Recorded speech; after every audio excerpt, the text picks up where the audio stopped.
Les boîtes noires, alors, est-ce que ça pourrait aider Vous savez, depuis qu'on a réussi à récupérer les boîtes noires qui ont été repêchées, je vous le rappelle, par plus de 35 cm de fond dans la baignoire de la suite 2806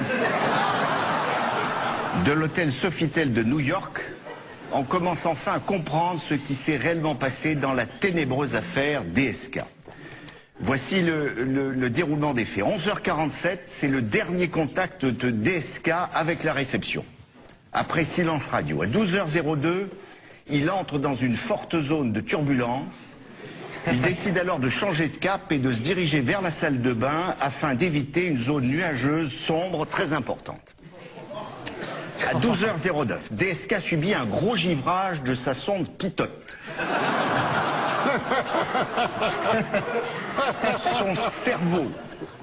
Son cerveau, un des plus sophistiqués de la planète, je vous le rappelle, commence à recevoir des informations erronées. Et son lobe cérébral gauche entre en conflit avec le droit, ce qui a toujours été politiquement son problème. Il ne sait plus alors s'il doit se montrer un peu gauche ou aller droit au but.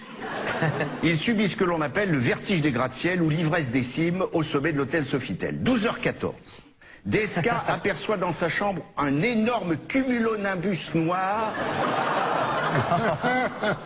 pommelé en forme de plumeau. Oh non! C'est le fameux poteau noir redouté de tous les navigateurs chevronnés. DSK veut le contourner, mais il est trop tard. Il rentre dans la zone orageuse à plein gaz.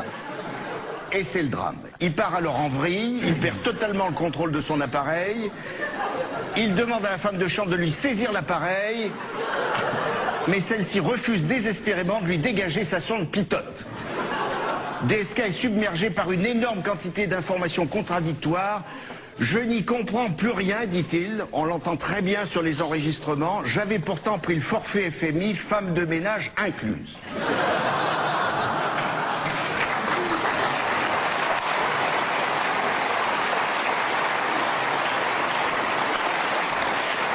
Rien n'y fait. Un énorme mouvement de panique s'empare de la femme de chambre dont on entend très distinctement la voix crier « Panique, panique, panique, panique ».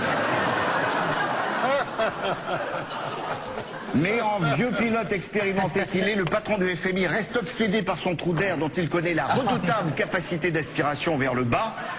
Il se rappelle alors Mermoz, Ninger Serrecoli, Rocco Siffredi, enfin j'en passe, que des grands.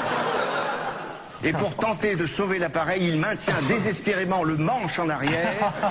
L'appareil se cabre, l'incidence sur la carrière de DSK devient trop importante, la portance devient insuffisante et l'appareil décroche. C'est le début du crash qui s'annonce. Pire encore, le méchant nuage s'enfuit dans le couloir. DSK est totalement dépité, il ne sait plus s'il doit renflouer la graisse ou rembourser la fesse, enfin, il ne sait plus. Sauver le Portugal ou culbuter l'Espagne, il est complètement paumé. Dans l'émotion, il en oublie même son téléphone. Un BlackBerry, c'était fatal.